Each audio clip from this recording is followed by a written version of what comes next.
Demand చేస్తున్నాం. అట్లాగే నెలకు ప్రతి నెల 5వ తారీఖు 10వ తారీఖు లోపు మనకు బకాయి వేతనాలు వెంటనే చెల్లించాలా.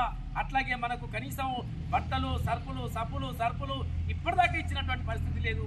చెప్పులు లేవు, కనీసం బ్లౌజులు లేవు. బ్లౌజులు మనం వేసుకోవడానికి చేతులకు బ్లౌజులు కూడా లేవు, చెప్పులు లేవు. ఇది ఘోరమైనటువంటి పరిస్థితి. మనము ఆరోగ్యం దెబ్బతింటుంది. మనము మురికి పని చేయటం వల్ల మనం ప్రజలందరినీ ఆరోగ్యంగా ఉంచుతున్నాం, కానీ మన ఆరోగ్యాన్ని దెబ్బతీసుకుంటున్నాం. అయినా మన ఆరోగ్యానికి కాపాడడానికి ఆరోగ్య బీమా ఇన్సూరెన్స్ ఇవ్వాల్సినటువంటి అవసరం ఉంది. ఆరోగ్య బీమా ఇన్సూరెన్స్ వెంటనే కట్టాలా. మన కార్మికులందరినీ కూడా PF ESI అమలు చేయాల్సినటువంటి పరిస్థితి ఉంది. ఇవన్నీ మన డిమాండ్లన్నీ న్యాయమైనవి. మన డిమాండ్లన్నీ పరిష్కరించాలని చెప్పేసి ఈ రాష్ట్ర ప్రభుత్వాన్ని డిమాండ్ చేస్తున్నాం. ఈ సందర్భంగా మన యూనియన్ రాష్ట్ర కార్యదర్శి రమేష్ గ్రామాలలో పనిచేస్తున్నటువంటి పారిశుద్ధ కార్మికులందరికీ గత 2 నెలలుగా బకాయి వేతనాలు లేవని చెప్పేసి కూడా ఇప్పటికే అన్ని మండల కేంద్రాలలో వినతి పత్రాలు ఇవ్వడం జరిగింది. అందులో భాగంగానే ఈరోజు వేల్పూర్ మండలం కూడా రావడం జరిగింది.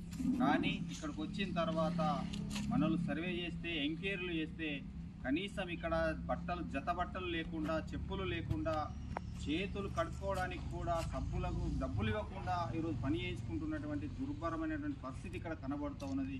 ఇది సరైన విధానం కాదు. ఇక్కడ పనిచేస్తున్నటువంటి బడుగు బలహీన దళితులు మాత్రమే ప్రధానంగా ఈ గ్రామ పంచాయతీలలో పనిచేస్తున్నటువంటి వీళ్లను చిన్న చూపు చూడడం ఇది మరీ దారుణంగా కనబడుతూ ఉన్నది. ఇది సరైన విధానం కాదు.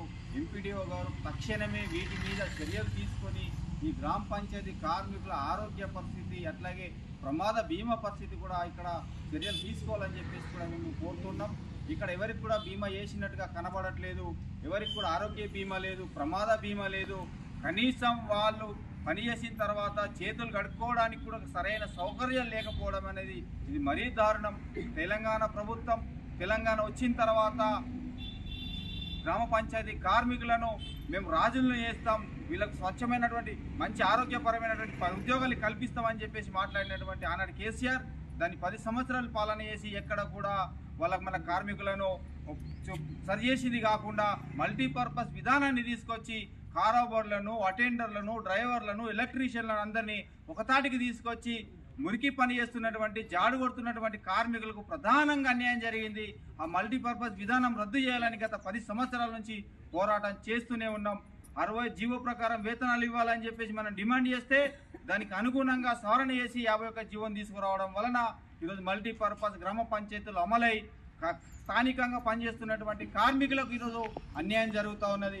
ఒక వైపున గ్రామ పంచాయతీలలో 500కు ఒక కార్మికుడు పనిచేయాలని చెప్పేసి మాట్లాడుతున్నటువంటి ప్రభుత్వాలు, ఆ జీవో చెప్తున్నటువంటి ప్రభుత్వాలు, ఆ జీవోలు ఇక్కడ ఉన్నటువంటి అటెండర్లను, ఎలక్ట్రీషియన్లను అందరినీ జత కలిపి ఒక గ్రామ పంచాయతీలో కనీసం 5,000 ఉంటే 5,000 మంది ఉంటే 10 మంది పనిచేయాలని చెప్పేసి మాట్లాడుతున్నారు.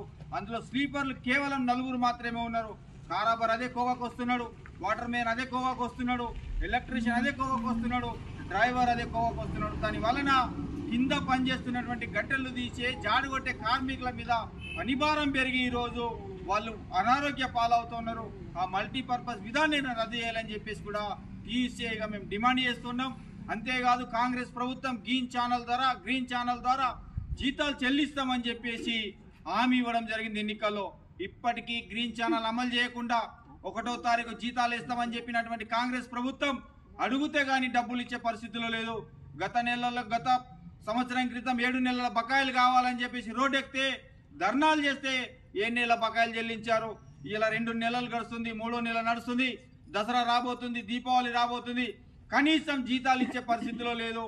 జీతాలే కాదు, దసరాకు ప్రతి సంవత్సరం వాళ్ళకి 2 రేసుల బట్టలు ఇవ్వాలా. బట్టల పైసలు అడిగితే కూడా ఇక్కడ ఉన్నట్టు ఎంపీడీఓలు కావచ్చు, ఎంఆర్ఓ ఎక్కడ సెక్రటరీలు కావచ్చు, డబ్బులు లేవని చెప్పి చేతులు దులుపుకుంటున్నారు. మీ గ్రామ పంచాయతీలో ఎట్టి సాకిరీ చేస్తున్నాం, మీ గ్రామ పంచాయతీలో పనిచేస్తున్నాం, కనీసం యూనిఫామ్లు లేకపోతే మేము ఎట్లా పని చేయాలా, ఎట్లా రేపు పండుగలు జరుపుకోవాలని చెప్పేసి కూడా ఆ కార్మికులు ప్రశ్నిస్తూ ఉన్నారు.